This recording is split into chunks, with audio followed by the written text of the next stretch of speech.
Siapapun meninggal punya dosa, teman-teman sekalian, hati-hati. Sekecil apapun dosa itu sudah cukup mendatangkan siksa kubur. Walaupun belum tentu dia masuk ke dalam api neraka. Jadi jangan dianggap remeh. Makanya kisah yang masyhur berhubungan dengan masalah ini adalah kisah Utsman bin Affan radhiyallahu anhu yang pernah menziarahi kuburan lalu terisak-isak menangis seperti anak kecil. Lalu beberapa teman-temannya di zaman khilafah beliau berkata, "Wahai Amir Mu'minin, kenapa anda menangis melihat kuburan? Padahal Nabi SAW sudah menjamin buat anda surga. Dan anda ini siapa? Terkenal anak mantunya Nabi SAW, ya, dapat jaminan surga. Nabi sebutkan lisannya langsung, Utsman di surga, dijamin. Bagaimana bisa anda menangis seperti ini?"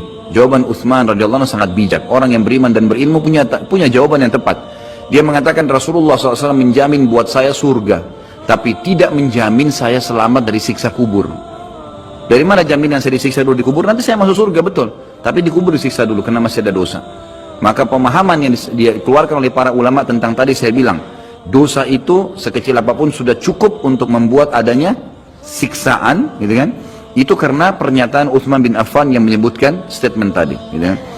Jadi kita harus memahami poin ini, teman-teman sekalian. Makanya jangan pernah tunda minta maaf sama orang. Jangan pernah tunda mengembalikan haknya orang lain. Jangan pernah menganggap remeh dosa-dosa kecil. Tidak boleh sama sekali. Karena kita akan lihat nanti salah satu penyebab azab kubur adalah tidak cebok pada saat kencing. Masalah kecil yang dianggap kecil oleh orang, gitu kan? Banyak orang anggap remeh. Maaf, banyak saudara-saudara kita yang membawa taksi, kendaraan umum di luar sana, kemudian kadang-kadang kita lihat di pinggir jalan kebelet kencing, main mampir sembarangan saja, ya, kencing sembarangan, tidak membersihkan dirinya. Ini berbahaya, penyebab azab kubur. Kata ulama, kalau kencing saja itu sudah menjadi penyebab, bagaimana dengan buang air besar? Bagaimana dengan orang junub tidak mandi? Bagaimana dengan hal-hal yang lebih besar lagi, gitu kan?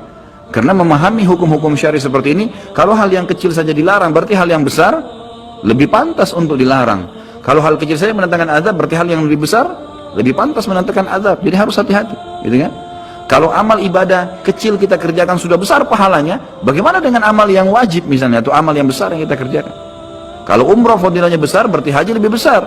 Kalau sholat sunnah besar, tahajud, maka sholat 5 waktu lebih besar pahalanya, dan seterusnya. Jadi poin-poin ini dalam mukaddimah kita harus difahamin baik-baik, gitu kan? Terutama yang terakhir saya ucapkan tadi, hati-hati teman-teman sekalian. Saya juga tahu diri saya pasti punya salah, tapi saya mengajak diri saya dan jemaah sekalian untuk beristighfar kepada Allah, bertaubat. Jangan tunda pengembalian haknya orang lain, meminta maaf kalau punya kesalahan.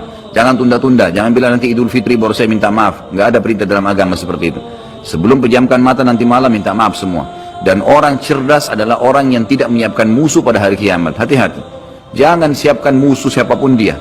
Maka harus ini, ya, kembalikan semua hak-hak orang, minta maaf. Kalau pernah mengambil barang orang yang tidak jelas, kembalikan. Kalau tidak, sedekahkan sejumlah itu.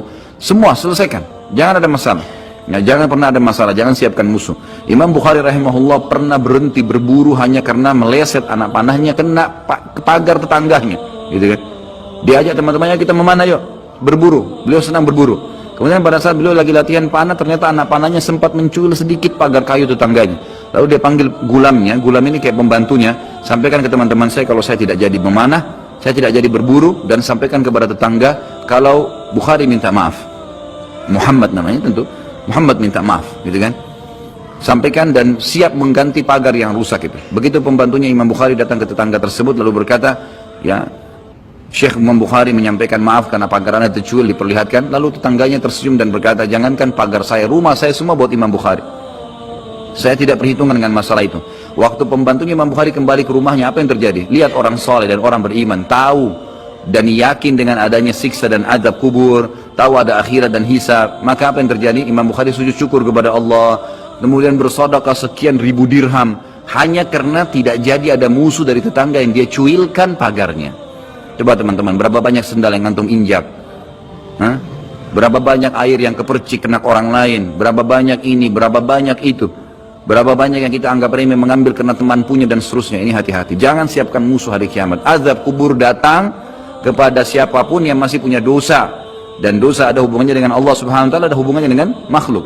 Kalau berhubungan dengan Allah azza wa jalla, kita bertaubat kepada Allah. Allah maha pemurah, dia akan terima taubat hamba-hambanya asal ikhlas.